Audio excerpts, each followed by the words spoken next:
Bonjour les amis, nous voici à nouveau ensemble pour continuer cette série sur devenir proche de Jésus. Il y a 2 semaines, je vous ai parlé de foi. Aujourd'hui, je vais vous parler de repentance et plus précisément d'allégeance. C'est juste après le générique.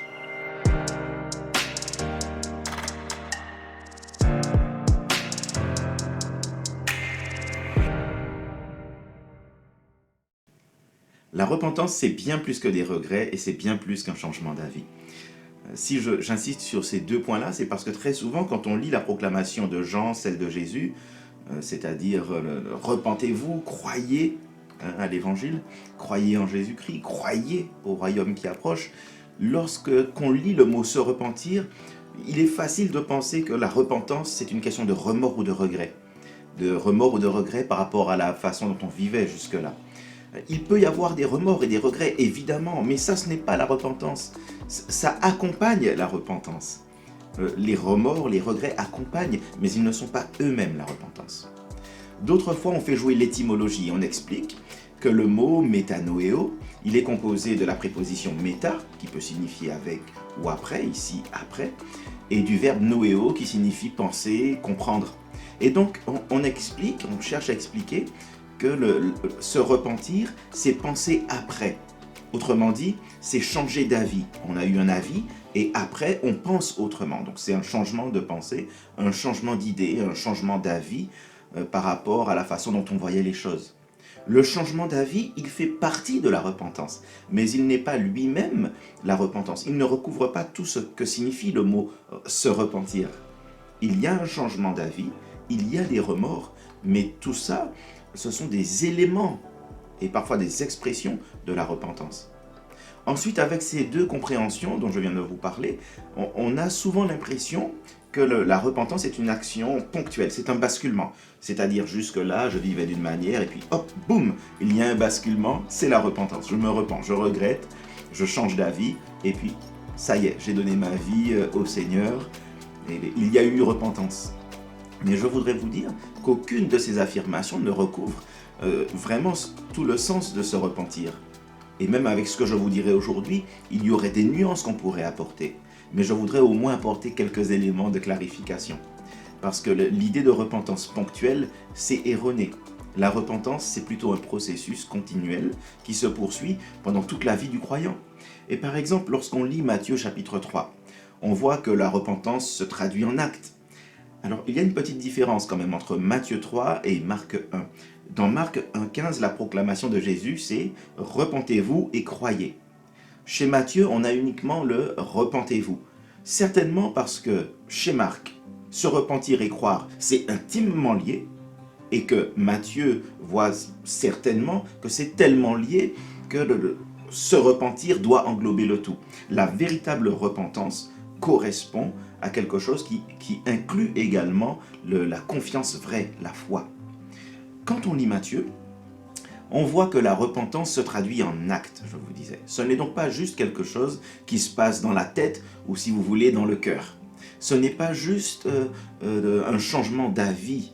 Et ensuite, les actes qui expriment le changement qui s'opère par la repentance s'inscrivent dans le temps. Parce que les impératifs qu'on a, je vous lis ça. Je vais vous lire Matthieu 3, versets 7 à 9. Je vous lis ça pour que vous voyez un petit peu comment la repentance, à quoi elle est associée. Beaucoup de pharisiens et de sadducéens venaient se faire baptiser par lui. Alors là, il est question des chefs religieux qui viennent au baptême de Jean. Donc ils viennent se faire baptiser par lui. Il leur dit, « Espèce de vipère, qui vous a enseigné à fuir la colère de Dieu qui va se manifester ? Produisez plutôt pour fruit des actes qui montrent que vous avez changé. » Dans d'autres versions, c'est « produisez plutôt du fruit digne de la repentance ». Ne vous imaginez pas qu'il vous suffit de répéter en vous-même « Nous sommes les descendants d'Abraham », car regardez cette pierre. Je vous déclare que Dieu peut en faire des enfants d'Abraham. Jusque-là. Que se passe-t-il ici? Les chefs religieux viennent à Jean et en général, on pense plutôt qu'ils viennent là en curieux. Il est difficile à partir du texte ici de savoir s'ils viennent réellement curieux ou s'ils viennent avec une vraie intention de se faire baptiser. Mais quand on lit plus loin dans l'évangile de Matthieu, notamment vers le chapitre 21, on réalise que Pour les pharisiens, le baptême de Jean ne venait pas de Dieu. Parce que il y a à un moment donné, Jésus qui leur pose la question, le baptême de Jean, de qui était-il? Des hommes, c'est-à-dire est-ce que c'était juste une invention humaine, ou de Dieu? Et les pharisiens ne peuvent pas répondre, parce qu'ils ne croient pas que ça vient de Dieu. Et ils le disent eux-mêmes. Si nous lui disons de Dieu, il va nous demander pourquoi nous n'avons pas cru. Et ils savent aussi que s'ils disent que ça venait des hommes, alors tous ceux qui sont autour, les foules qui sont autour et qui se sont faites baptiser, vont leur sauter dessus. Donc là, ils sont un peu piégés.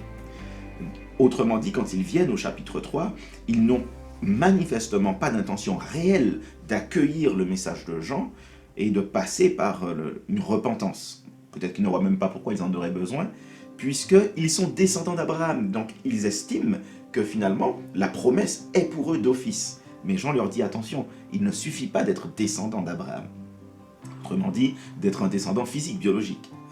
Il leur dit au contraire, produisez pour fruit des actes qui montrent que vous avez changé, des actes dignes de la repentance. La repentance est une question de changement, une question de changement de vie, pas seulement de changement de pensée.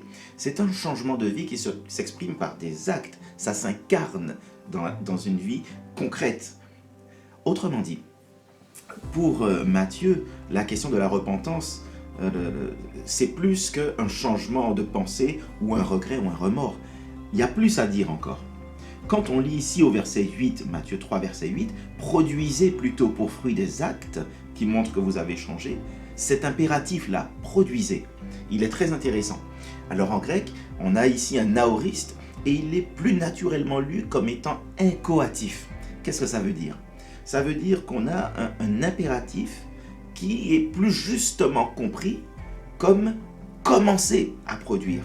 Ici, c'est un impératif qui doit se poursuivre dans le temps. C'est pas juste produisez maintenant de manière ponctuelle un fruit. Là, par exemple, faites-vous baptiser, c'est un changement, ayez des remords, changement ponctuel. Non.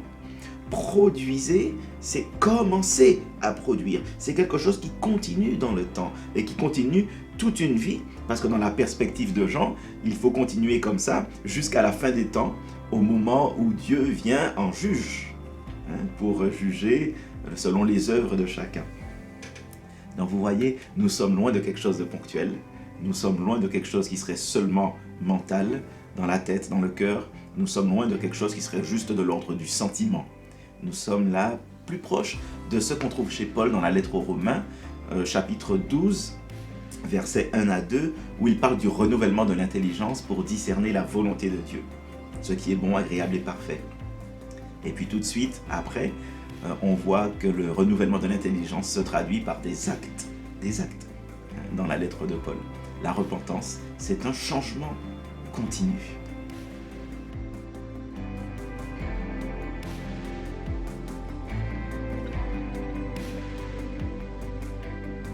Vous avez dû remarquer que la bonne nouvelle qui est annoncée, c'est celle de l'avènement du règne de Dieu. Et quand on lit le Nouveau Testament, Jésus est avant tout présenté comme le Seigneur. Et même lorsqu'il est dit le Fils de Dieu, c'est en général le Fils de Dieu comme on trouve un petit peu dans l'Ancien Testament, c'est-à-dire le roi qui représente Dieu, qui représente le règne de Dieu au sein de l'humanité. Alors vous voyez le lien entre les deux. La bonne nouvelle est liée à l'idée que le royaume de Dieu s'est approché et Jésus est le roi de ce royaume parmi les hommes.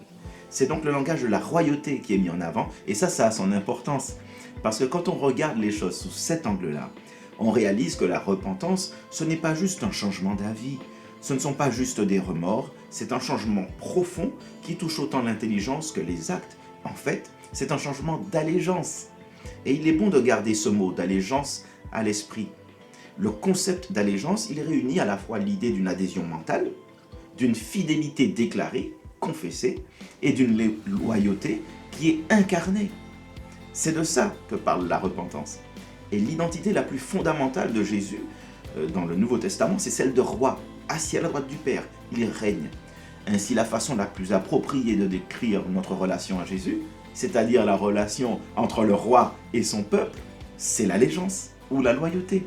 Ce qui compte maintenant, c'est la cohérence de notre allégeance, qui est exclusivement prêtée à Jésus, source d'une vie nouvelle. Et on le comprend, il ne suffit pas de dire « je crois en Jésus », il faut que notre vie incarne notre allégeance, notre loyauté au roi des rois. L'allégeance, c'est une obligation de fidélité et d'obéissance de notre part.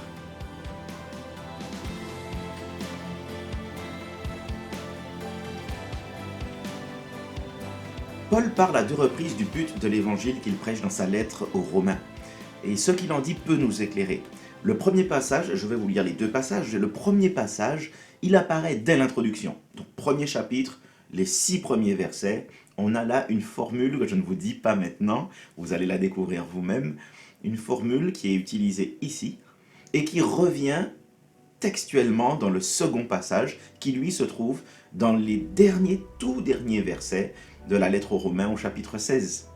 Donc on a une formule qui est là en introduction, qui est là à la toute fin de la lettre, et donc une formule qui vient inclure tout ce qui se trouve entre l'introduction et la conclusion, de telle sorte que nous puissions comprendre finalement que l'enjeu de tout ce qui se trouve entre les deux est de développer ce thème-là. Le but est indiqué au début, il est repris à la fin, et tout ce qui est entre le chapitre 1, verset 7 et le chapitre 16, verset 24, eh bien tout ça, ça va dans le sens et le développement du but dont Paul parle. Alors je vous lis les 2 passages, et puis vous allez voir qu'il y a plusieurs mots qui reviennent, mais il y a une formule en particulier que vous allez certainement repérer. De toutes les façons, je vous la dirai, si vous ne l'avez pas repérée. Donc je lis dans l'Épître aux Romains, la lettre aux Romains, chapitre 1, versets 1 à 6. Cette lettre vous est adressée par Paul, serviteur de Jésus-Christ, qui a été appelé à être apôtre et choisi pour proclamer l'évangile de Dieu, la bonne nouvelle que Dieu avait promise par ses prophètes dans les Saintes Écritures. Elle parle de son Fils qui, dans son humanité, descend de David, qui a été institué Fils de Dieu avec puissance lorsque le Saint-Esprit l'a ressuscité, Jésus-Christ, notre Seigneur. Par lui, j'ai reçu la grâce d'être apôtre pour amener en son nom des hommes de tous les peuples à lui obéir en croyant. Vous êtes de ceux-là, vous que Jésus-Christ a appelés à lui. Maintenant, je vais à la fin de la lettre, chapitre 16, et je vais lire les versets 25 à 27. Béni soit Dieu, il a le pouvoir de vous rendre fort dans la foi, conformément à l'évangile que je prêche, en annonçant Jésus-Christ, selon la révélation du plan de Dieu tenu secret pendant les siècles passés, et qui s'accomplit de façon manifeste de nos jours. Comme l'a ordonné le Dieu éternel, il est porté par les écrits des prophètes à la connaissance de tous les peuples, pour qu'ils soient amenés à lui obéir en croyant. À ce Dieu qui seul possède la sagesse, soit la gloire de siècle en siècle, par Jésus-Christ. Amen. Je ne sais pas si vous avez pu repérer la formule qui revient dans les 2. Il y a plusieurs termes qui reviennent, comme par exemple l'idée d'un plan de Dieu, mais le mot prophète, par exemple, Dieu évidemment. Mais il y a une formule qui revient, et cette formule, c'est lui obéir en croyant. Vous voyez, ça, ce n'est pas par hasard que cette même formule, il aurait pu changer des mots, il aurait pu dire les choses d'une manière au début et d'une autre manière à la fin. Mais il y a cette répétition de la formule parce que c'est ça le but, amener à une obéissance croyante. Lui obéir à Jésus, le roi, lui obéir en croyant. Autrement dit, ici, pour Paul, il est en train de nous dire que le but de l'évangile qu'il prêche, et non seulement le but de l'évangile qu'il prêche, mais le but de la lettre aux Romains, ce qu'il écrit là, son but, c'est d'atteindre le but de l'évangile, amener les Romains à une obéissance croyante. L'obéissance, autrement dit, là ce que nous avons, c'est une question d'allégeance au roi. C'est ça. Alors, quand on parle d'allégeance au roi, en même temps, il y a une différence fondamentale entre l'allégeance au roi Jésus-Christ et les allégeances à des rois humains. Les allégeances à des rois humains se font dans une soumission motivée par la force. Mais ici, c'est une obéissance motivée par la confiance. C'est parce qu'il y a cette confiance en Jésus, le roi, qui a démontré le type de royauté qu'il est venu instaurer en donnant sa vie pour les sujets du royaume, que nous pouvons obéir entièrement, pleinement, volontairement, même librement, parce que nous avons confiance dans ce roi. C'est un autre type de royauté, c'est un autre type d'allégeance, mais ça reste une allégeance entière.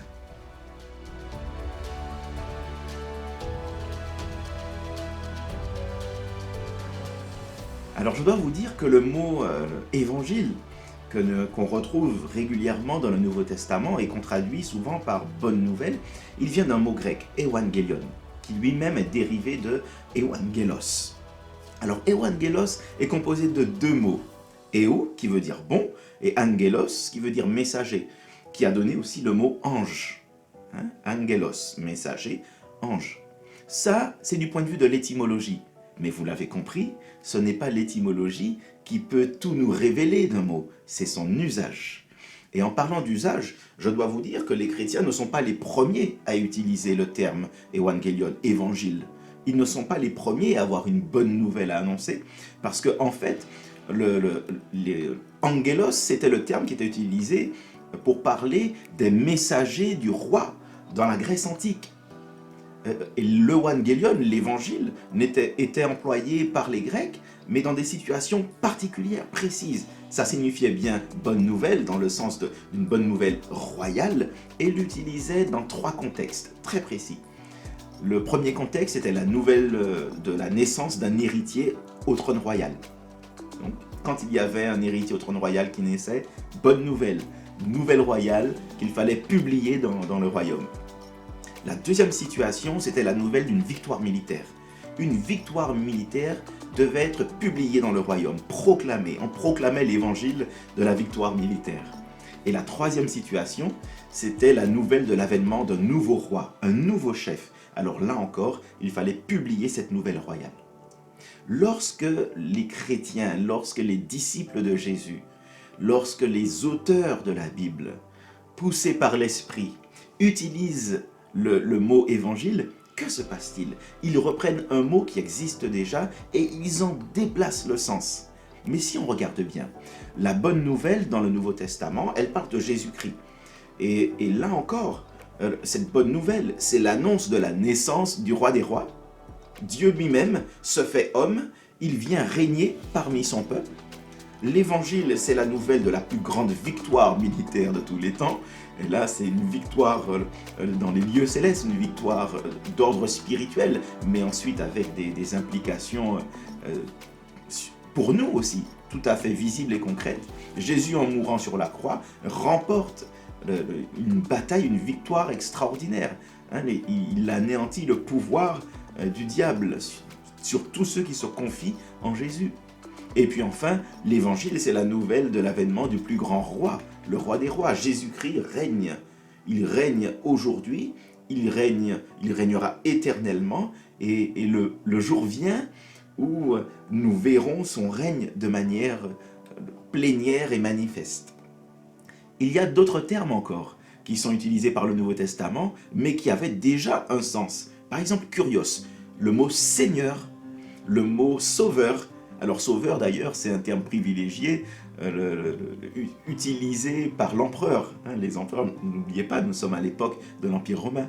Et beaucoup d'autres termes encore, par exemple la paix, le royaume, la liberté, la justice, et même ecclésia, assemblée, qui nous donne église, l'assemblée, la parousie. Alors la parousie, là aussi, c'était un terme technique qui permettait de parler de l'arrivée, de la venue du roi ou d'un haut dignitaire. Donc celui qui croyait en Jésus, en fait, que faisait-il? Il changeait d'allégeance. L'allégeance qui était jusque-là était tournée et prêtée à l'empereur est désormais déplacée, car celui qui est Seigneur, ce n'est plus l'empereur. Celui qui est Seigneur, c'est Jésus-Christ. Autrement dit, celui qui croyait en Jésus changeait d'allégeance, il se détournait de ceux qui régnaient dans sa vie jusque-là pour laisser Christ régner. Et aujourd'hui, nous n'avons pas d'empereur, il ne s'agit pas de remettre en cause l'autorité de notre président, pas du tout, ça n'a plus rien à voir avec ça.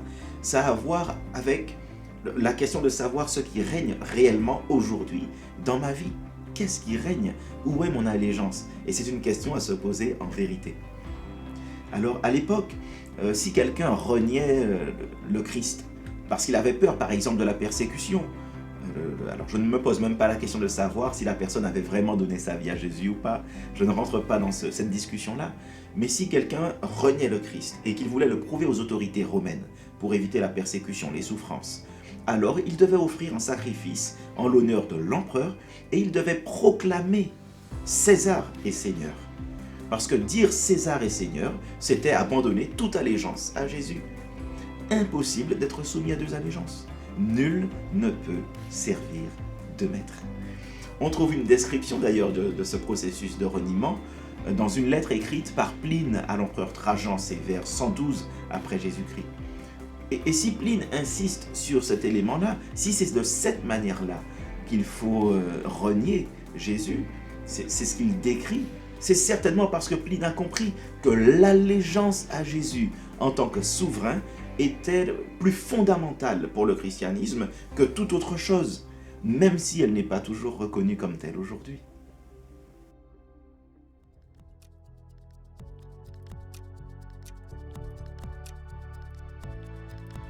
Après vous avoir parlé de ce qu'impliquent les mots se repentir et croire, il faut que je vous parle davantage de la bonne nouvelle du royaume de Dieu.